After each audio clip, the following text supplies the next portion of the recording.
नमस्कार साथियों, आप सभी का हार्दिक स्वागत करता हूं आपके YouTube चैनल मनीष बोचीवाल पे। देखिए, जो हमारी कॉमन क्लासेज राजनीतिक विज्ञान की चल रही हैं, राजनीतिक विज्ञान की जो चल रही हैं, उनके अंदर हमने राष्ट्रपति को पढ़ लिया है, राष्ट्रपति को पढ़ लिया है। उसके बाद में प्रधानमंत्री व मंत्रिपरिषद को भी पढ़ लिया है। उसके बाद में हमने संसद को स्टार्ट किया है और संसद में सबसे पहले हमने लोकसभा को जो है वो पढ़ लिया है। और आज हम अध्ययन करने वाले हैं राज्यसभा का। आज हम किसका अध्ययन करेंगे? राज्यसभा का अध्ययन जो है वो करेंगे। तो राज्यसभा जो है वो संविधान के अनुच्छेद नंबर 80 के अंदर राज्यसभा का उल्लेख किया गया है। 79 के अंदर संसद का उल्लेख किया गया है। 81 के अंदर लोकसभा का उल्लेख भारतीय संविधान के अनुच्छेद में किया गया है 81, और 80 के अंदर जो है वो राज्यसभा का उल्लेख किया गया है।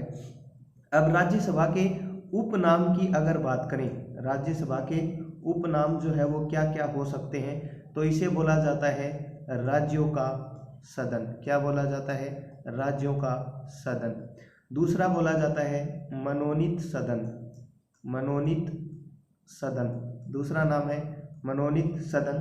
उसके बाद में है स्थायी सदन, स्थायी सदन, और अगला नाम है उच्च सदन। इन नामों से जो है वो राज्यसभा को जाना जाता है। राज्यसभा, राज्यों का सदन, उसके बाद में है मनोनीत सदन और स्थायी सदन और उच्च सदन। ये क्या है? राज्यसभा के उपनाम हैं। अब है सदस्यों की संख्या। सदस्यों की संख्या, सदस्यों की जो संख्या होती है राज्यसभा के अंदर, राज्यसभा में सदस्यों की संख्या होती है, टोटल होती है 250। टोटल सदस्यों की संख्या कितनी होती है? 250 सदस्यों की संख्या होती है। उसके बाद में है टोटल सदस्यों की संख्या कितनी होती है? 250। अब इसमें से निर्वाचित जो सदस्य होते हैं, निर्वाचित सदस्य होते हैं 238 सदस्य जो है वो निर्वाचित होते हैं। उसके बाद में राष्ट्रपति के द्वारा मनोनीत सदस्य होते हैं 12 सदस्य। इस प्रकार टोटल जो सदस्य होते हैं वो 250 सदस्य टोटल होते हैं।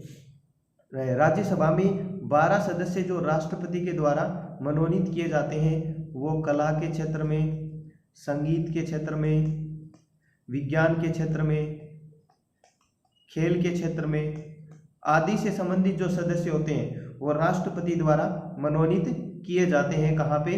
राज्यसभा के अंदर मनोनीत किए जाते हैं। अब जो 250 जो सदस्य हैं वो किस प्रकार से निर्वाचित होते हैं, और वर्तमान में अगर सदस्यों की संख्या की बात करें, वर्तमान में सदस्य संख्या है 245। कितनी है? 245, जिसमें से 233 जो सदस्य हैं वो क्या होते हैं? निर्वाचित होते हैं। 233 सदस्य क्या होते हैं? निर्वाचित होते हैं। और उसके बाद में 12 सदस्य जो होते हैं वो क्या होते हैं? मनोनीत होते हैं। 12 सदस्य मनोनीत होते हैं। अब राज्यसभा जो है वो इसका निर्वाचन किस प्रकार से होता है? राज्यसभा का निर्वाचन किस प्रकार से होता है वो देखते हैं। निर्वाचन उसके बाद में निर्वाचन जो होता है वो जनता द्वारा अप्रत्यक्ष, कैसे? अप्रत्यक्ष रूप से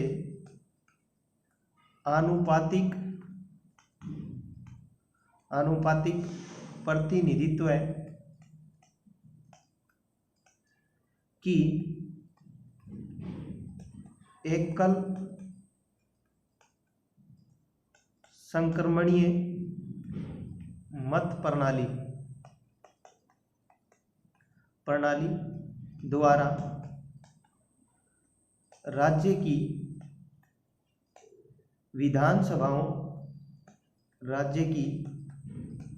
विधानसभाओं के सदस्यों द्वारा, यानी कि निर्वाचन जो है वो किस प्रकार से होता है, जनता द्वारा अप्रत्यक्ष रूप से आनुपातिक प्रतिनिधित्व की एकल संक्रमणीय जो मत प्रणाली होती है, इसके द्वारा राज्य की जो विधानसभाओं के जो सदस्य होते हैं वो क्या करते हैं, राज्यसभा का निर्वाचन करते हैं राज्यसभा के अंदर जो। उसके बाद में योग्यता क्या हो सकती है, योग्यता की बात करें तो योग्यता जो है वो इनकी न्यूनतम जो आयु है, न्यूनतम आयु कितने वर्ष होनी चाहिए, 30 वर्ष होनी चाहिए। उसके बाद में इनका जो कार्यकाल है, राज्यसभा का कार्यकाल होता है 6 वर्ष, जबकि लोकसभा का कार्यकाल था 5 वर्ष। कार्यकाल के अंदर प्रत्येक 2 वर्ष के बाद 1/3 सदस्य अपना कार्यकाल पूरा करते हैं, अपना कार्यकाल जो है वो क्या करते हैं, पूरा करते हैं। यानी कि 1/3 सदस्य जो है वो प्रत्येक 2 साल के बाद में अपना उनका कार्यकाल पूरा हो जाता है और उसके बाद में नए सदस्यों का जो है वो क्या किया जाता है, निर्वाचन किया जाता है।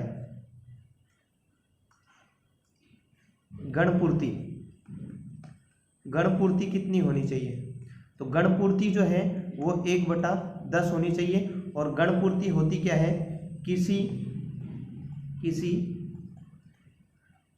बैठक के लिए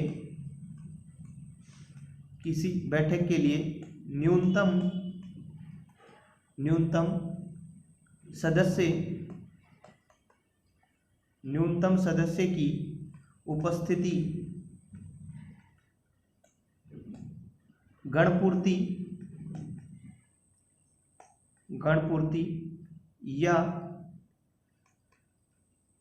कोरम कहलाती है, गणपूर्ति या कोरम कहलाती है। यानी कि कोई भी बैठक हो रही है उसमें बैठक के अंदर न्यूनतम जो सदस्य हैं उनकी जो उपस्थिति है वो क्या कहलाती है, गणपूर्ति कहलाती है। उसके बाद में राज्यसभा के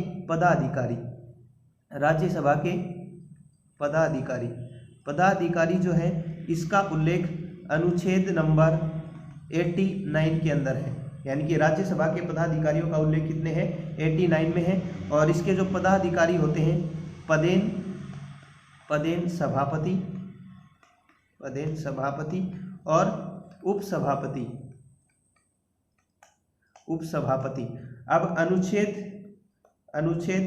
64 के अंदर लिखा गया है कि भारत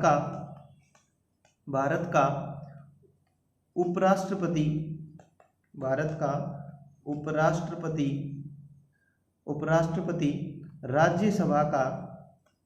राज्यसभा का पदेन सभापति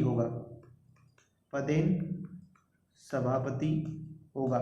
यानी कि इस बात का कहाँ उल्लेख है कि राज्यसभा का पदेन सभापति उपराष्ट्रपति होगा, तो अनुच्छेद नंबर 64 के अंदर इस बात का उल्लेख किया गया है कि राज्यसभा का पदेन सभापति उपराष्ट्रपति होगा। जो पदेन सभापति हैं इनके कार्य क्या क्या हो सकते हैं, कार्य जो है इनका उल्लेख अनुच्छेद नंबर 91 के अंदर इसका क्या किया गया है, उल्लेख किया गया है। अब इसके कार्य क्या है, शांति व कानून बनाए रखना, कानून की व्यवस्था बनाए रखना, विषय पर बोलने की अनुमति, कोई भी जो विषय है विषय पर बोलने की अनुमति,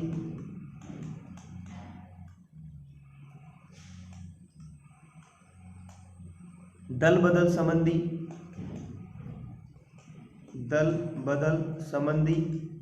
जो अयोग्यताएं हैं, दल बदल संबंधी जो अयोग्यताएं हैं उनका निर्धारण करना, उनका क्या करना, निर्धारण करना किसका काम है, राज्यसभा के जो पदेन सभापति होते हैं उनका ये काम होता है। उसके बाद में सर्वप्रथम जो पदेन सभापति थे, प्रथम पदेन सभापति। प्रथम पदेन सभापति कौन थे? सर्वपल्ली राधाकृष्णन।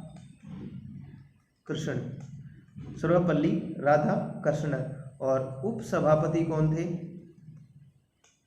प्रथम उपसभापति थे SV कृष्णमूर्ति जो थे वो पहले क्या थे? उपसभापति। अब वर्तमान की अगर बात करें तो वर्तमान में सभापति या फिर बात करें वर्तमान में उपराष्ट्रपति तो कौन है? जगदीप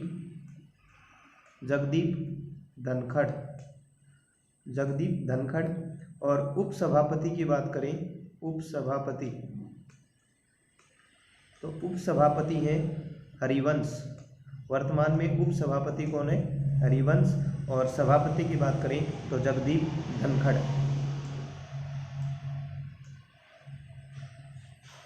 उसके बाद में राजस्थान से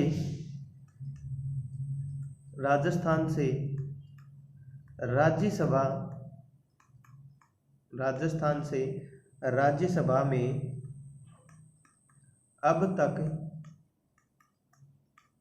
अब तक एक सदस्य मनोनीत हुआ है। राज्यसभा में अब तक एक सदस्य मनोनीत हुआ है जिनका नाम है डॉक्टर नारायण सिंह। क्या नाम है? डॉक्टर नारायण सिंह, जो कि 2003 से लेकर के 2009 तक मनोनीत हुए थे। और डॉक्टर नारायण सिंह ने क्या चलाया था? नशा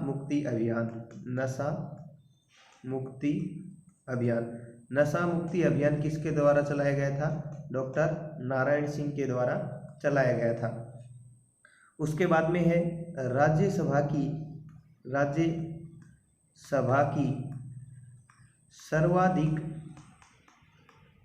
सर्वाधिक सीटें। राज्यसभा की सर्वाधिक सीटें कहाँ से हैं? तो सर्वाधिक सीटें हैं यूपी से। और कितनी सीटें हैं? 31। उसके बाद में कहाँ से हैं? महाराष्ट्र से। और महाराष्ट्र से राज्यसभा की सीटें कितनी है? 19। अगर राजस्थान से बात करें, राजस्थान से राज्यसभा की सीटें कितनी हैं? तो राज्यसभा की सीटें जो है वो राजस्थान से कितनी है? 10 सीटें हैं। अगर राजस्थान से संसद में सीटों की संख्या की अगर बात करें तो सीटों की संख्या बात करें तो 25 तो है लोकसभा से, 10 है राज्यसभा से। और टोटल जो सदस्य या सीट जो है वो कितनी है संसद के अंदर? 35 सदस्य जो है वो संसद में राजस्थान से निर्वाचित होते हैं। उसके बाद में है राज्यसभा में राजनीतिक आरक्षण नहीं होता है। राज्यसभा में राजनीतिक आरक्षण है वो नहीं होता है, आरक्षण नहीं होता है। और राज्यसभा स्थायी सदन है। कैसा सदन है? राज्यसभा स्थायी सदन है। और लोकसभा जो है वो अस्थायी सदन है। और इसलिए लोकसभा को राष्ट्रपति के द्वारा भंग किया जा सकता है, लेकिन राज्यसभा को राष्ट्रपति द्वारा क्या नहीं किया जा सकता? भंग नहीं किया जा सकता है। तो ये थी हमारी राज्यसभा। और हम कल जो है वो अध्ययन करने वाले हैं संसद की शक्तियों के बारे में, कि संसद की शक्तियाँ कौन कौन सी हैं। और अभी तक अगर आपने चैनल को सब्सक्राइब नहीं किया है तो अवश्य रूप से जो है वो सब्सक्राइब कर लें। और घंटी के आइकन को भी जो है वो ज़रूर से ज़रूर प्रेस करें, ताकि आने वाली वीडियो का नोटिफिकेशन आपको तुरंत मिलता रहे और हमारी क्लासें जो है वो रेगुलर चलती रहें, हमको भी मोटिवेशन मिलता रहे। नेक्स्ट क्लास में मिलते हैं, तब तक के लिए जय हिंद जय भारत।